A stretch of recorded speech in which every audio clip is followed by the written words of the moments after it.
What's up, everyone, and welcome back to the San Diego Chargers franchise in Madden 17. And as promised, we are going to be going over the depth chart today. I said I was going to do this in a separate video from the offseason in case I get going on any tangents or anything. And as you can see in the top corner, we are in Week 2 currently. I didn't really progress any players from Week 1 because there wasn't a whole lot of XP to be earned. As you can see, with stuff like 2,000, which for some players didn't really mean a whole lot. I think I upped like Devontae Adams catching by 1, but that didn't really affect anybody's overall. It was a little bit of progression that I did do, but we're going to be going over the depth chart in this episode, and then tomorrow, hopefully tomorrow, if not, it's going to be the day after, I will be putting up Week 1 of the third season of this franchise, and it is a pretty interesting game to say the least. But let's cover the depth chart. We're going to go position by position. So obviously Philip Rivers is going to be our starter, and Brent Vollers is going to be our backup. Now his overall is the same, or the overall for Brent Vollers is the same, and on the surface it looks like it would be a better option to go with him over the veteran Phil Rivers because he is a little bit faster and he has higher throw power, but the accuracy I'm still working on, and he also needs to work on his play action and awareness because those are both very low, and I like to throw a lot of play action passes, and in practice I've used Brent Vollers like in the practice mode in this game, and with the play action rating being so low for him, the animation for the play action passes take forever. So this is part of why. Also, I think he can benefit from another year development. He's still only an 82 overall, and he could definitely be getting a little bit more experience. I changed my focus, like my drill, from I think it was offensive line and running back last year, and this year it's going to be quarterbacks and wide receivers, so we can get a little bit of development out of our lower end wide receivers, especially since like Craig Brink has slow development, and so Brent Vollers can progress a little bit more quickly. And obviously Ryan Nassib is a guy that we signed just to have a third quarterback. If anything really like tragic happens with our quarterbacks, we can, like where Philip Rivers gets injured and then Brent Vollers gets injured like the next game, we can always work on or like go acquire a different quarterback in free agency, because there's a couple salaries that can be disposed of that I just have for depth because I wasn't using the cap space on anything else. Melvin Gordon is our starting running back, obviously. Led the league in rushing yards, and I believe he also led in touchdowns last season. We have Alfred Morris as our backup, a power back, a guy who's going to get short yards, not really going to play a whole lot. CJ Prosise is going to be mostly our third down back, and I don't picture him playing in much of a role outside of that. He does have quite a bit of speed, but he doesn't really have a whole lot else to help. Not very agile, low strength, okay trucking, not the greatest. It's a little bit better than Melvin Gordon's, but still not very good. He's not the greatest in open space, but he has pretty good catching, decent release, okay spec catch. He's our best pass blocker other than Spencer Ware, although his impact block is very low, and he's a guy who's on two more years. I think I talked about this. The reason that I acquired him over some of the other options was because he was a good receiving back, not only a good receiving back, but he has 2 more years left on his deal. And then we have Spencer Ware, who, just in case one of these other guys gets hurt, he can step into the role because he's a very, very versatile guy. He's a little slow, but he has really good acceleration to make up for it. He's fast, he's not fast. He's a good power back, and he can also make plays in open space. Decent stuff right here for a power back, and he also has really high trucking, so definitely a good option to have. He also is very, very sturdy with his 96 carrying, so that's that. Fullback is going to be Derek Watt, a good combination of speed, blocking, and he's working on his awareness still. Trying to progress him into a better fullback because I like running out of I formation, so it's definitely a thing I like to have. We have Keenan Allen in our number 1 receiver spot. Devontae Adams is listed as our number 2, but he is going to be playing the slot with Keenan Allen on the right side, and I'll go over that a little bit later in the video because I have a couple formation subs that I wanted to show on defense. I'll show how that works on offense too. So, and I'm going to link down below. I'm working on a Google Doc with everybody's jersey numbers as well as stats for the first 2 years of this franchise so far, and that will be updated. I've started already, and it's gonna be updated as I go through it. But it will have everybody's jersey numbers because some of these guys have different jersey numbers than they do in real life, like Devontae Adams and There's a couple others that I changed just back to their normal numbers because a couple guys had really weird jersey numbers for some reason. But I have a Google Doc coming with all of that information. I think CJ Procise, actually, I had to change his number back to his college number. Some numbers that they gave weren't compliant. Like I signed Malcolm Smith, and it gave Malcolm Smith number 92, which linebackers can't wear number 92. So I'll include that link down in the description. Travis Benjamin, really not very good. He's also declined a little bit, like just because he didn't play much last year, and he had obviously, like, the way regression works is if you don't play a lot, you don't have very good stats, so it'll regress you. He's kind of a one-trick pony. He can't really make plays in the middle of the field because he has low catch in traffic. He's pretty much just a deep threat and a guy who, if he gets open, can make plays. He's got really good elusiveness and route running, but not very good catch in traffic or release. So he's a guy you kind of have to make plays around. He's really just in this lineup as a deep threat because we didn't want to give Craig Brink that role because I fear that if we underuse Craig Brink, he won't progress properly. And right now, I think we're fine with it. We have enough weapons where Travis Benjamin is fine to have, especially because if we do get him open, he can make big plays. And Craig Brink is still really raw despite having a very good end of the year last year. Vincent Jackson is our number 5 wide receiver. I think I discussed this last video, but I changed him to a tight end so I could also use him as a second tight end on some plays because we still haven't really found another tight end. We re-signed Brandon Myers, but there wasn't anybody in free agency who I thought was a very good two-way tight end. And Vincent Jackson's not the greatest run blocker, but he has still really good catching stats, even though I don't think he performs in-game nearly as well as his stats would indicate. He has really good stats, and if we utilize him properly, I think he can be pretty effective. I have him in a couple formations as a wide receiver and a couple as a tight end. So we have Roosevelt Eugene down here too, a guy I signed as a developmental guy. Has really good catching already, but nothing else really. His jumping's actually pretty good too, so he could be developed into an outside guy. He's currently also our punt returner. Tight end, we have Hunter Henry starting over Vincent Jackson just because of the two-way ability. He has decent stats. He's still developing. 84 catching, 81 route running, 82 catch in traffic. For a tight end, these are all pretty solid numbers. He also has good speed for a tight end at 84 and good acceleration at 89. His impact blocking isn't the greatest, but he has 77 run blocking, so that's okay enough. His other ratings are, like as you can see right there. And then we have Vincent Jackson and Brandon Myers because he is a decent run blocker and can also, well, I guess his catching is really declining, but he was a cheap option for what I needed.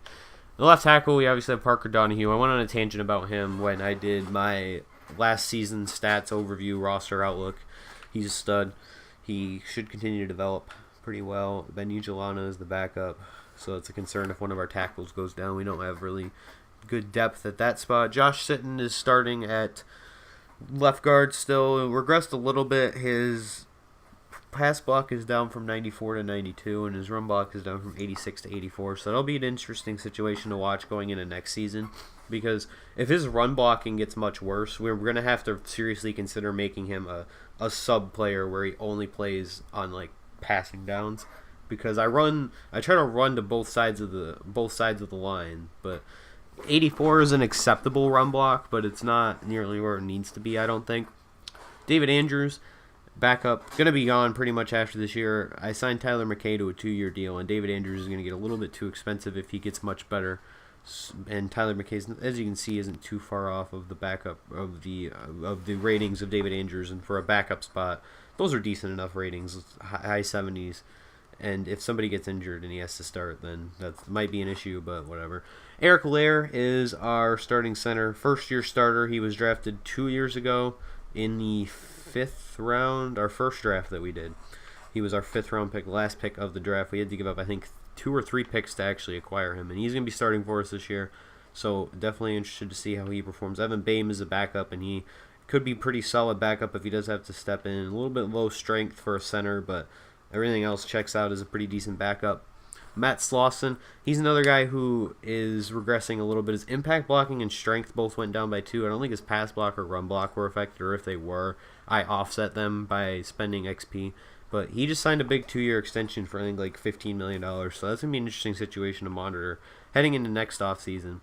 as the interior of this line, we do have Eric Lair, but the guard spots are definitely going to be a concern going forward just due to the ages of these guys.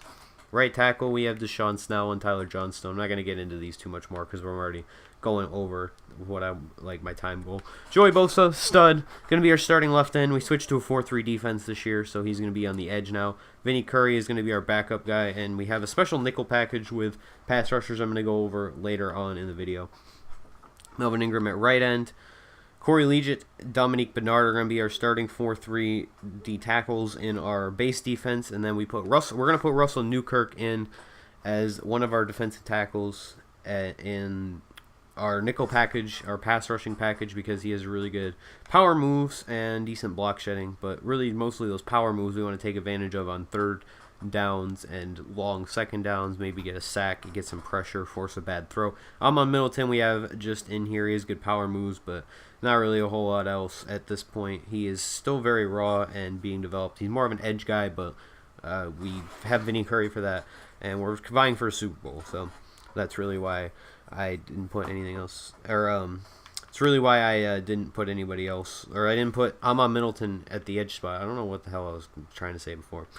Left outside linebacker, we got Dalton Dansby, going to be a first-year starter. We drafted him in the second round last year. Good block shed, good hit power, good tackling.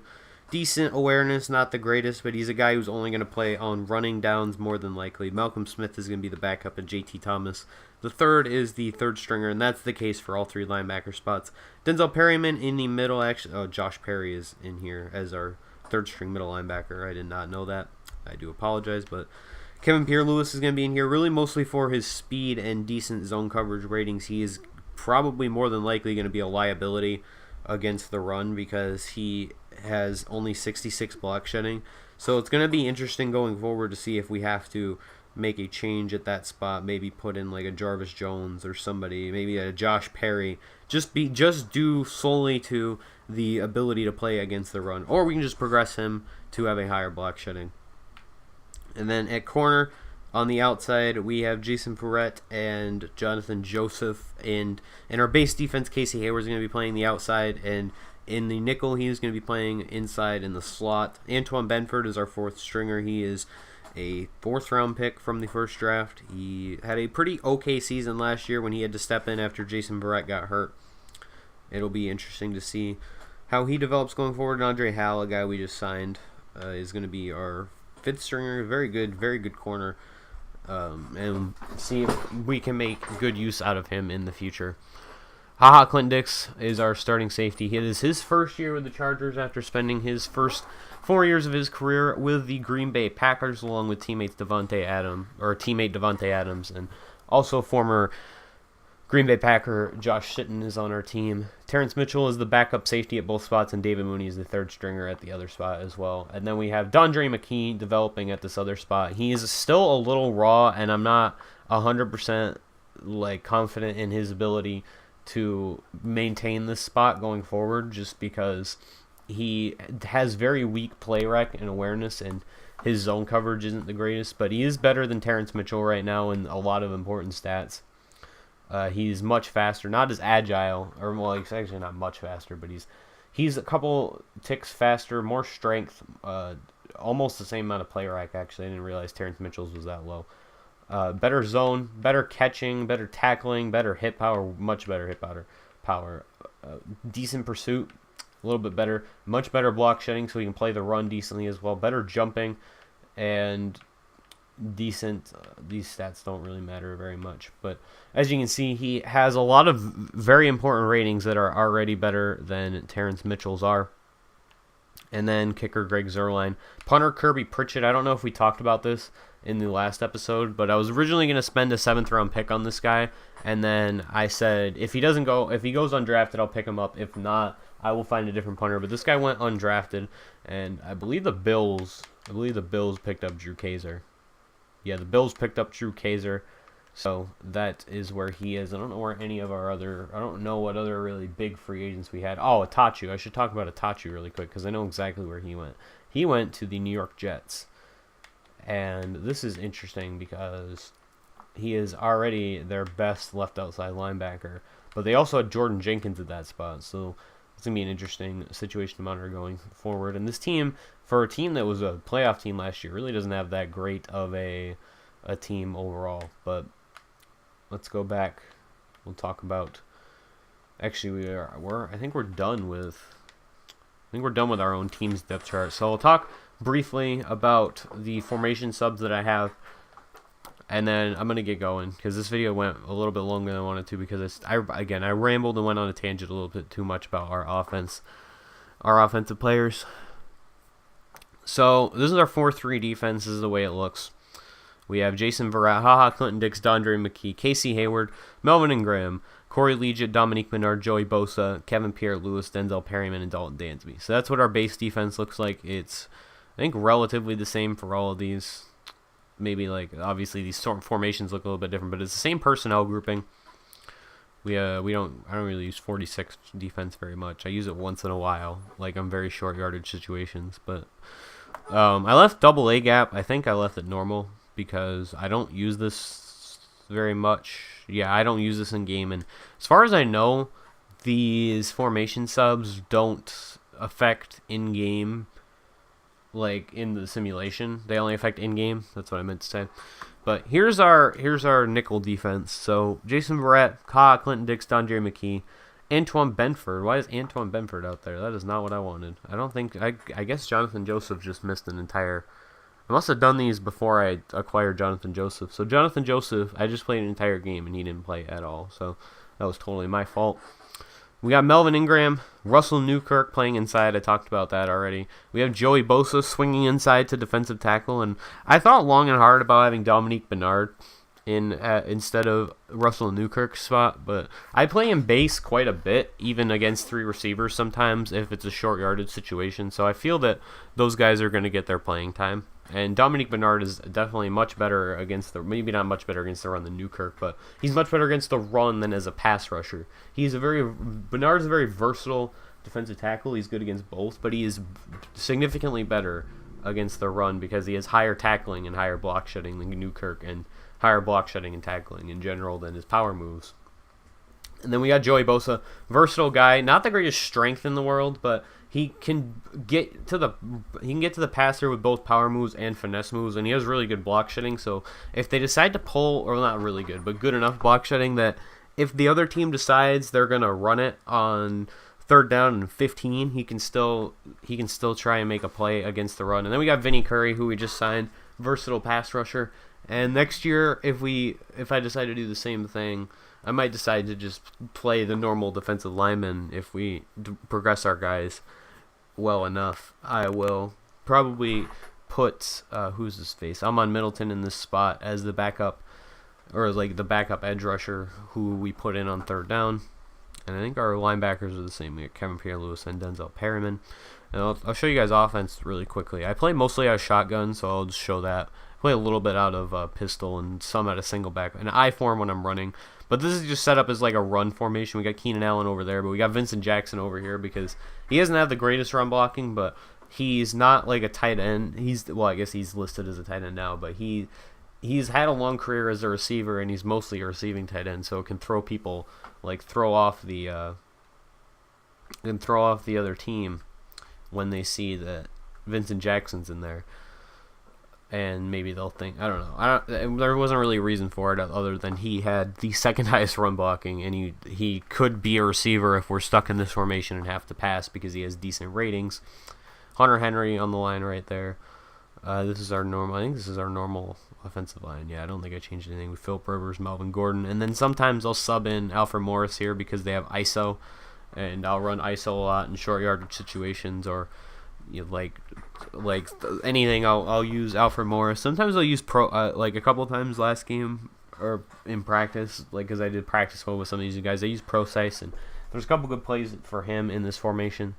But for the most part, I don't really run a whole lot of I form unless it's a 1st down, like obvious running situation, or like a prime running situation, or I need short yardage. Mostly, I play a little bit out of pistol, but I don't think I only changed this to put Devontae Adams in the slot and Travis Benjamin on the left side. So this is actually a decent idea of how our team is going to look when we're lined up. We'll have Melvin Gordon in the backfield for the most part. I'll put Procise in on third down or once in a while to rest Melvin Gordon a little bit, not stress him out. Although I gave him like 25 carries in the first game, so I say that, but I didn't really go through with that.